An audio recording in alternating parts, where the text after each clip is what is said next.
أشهد أن محمد رسول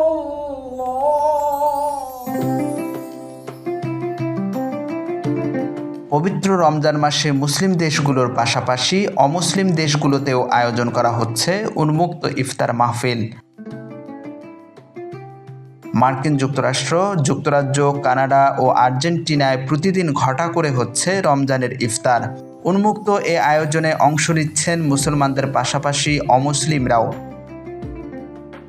ইফতার এখন শুধুমাত্র ধর্মীয় আচার অনুষ্ঠানই নয়, বরং সামাজিক ও সাংস্কৃতিক উৎসবে পরিণত হয়েছে।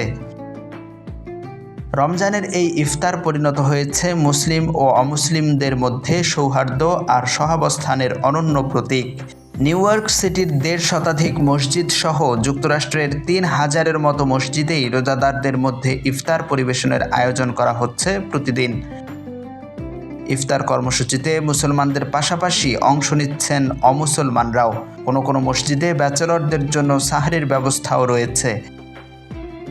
পবিত্র রমজানে মুসলিম কমিউনিটির মসজিদগুলোর সম্প্রীতি ও পারস্পরিক মেলবন্ধনের এ দৃষ্টান্ত মার্কিন সমাজে প্রশংসিত হচ্ছে।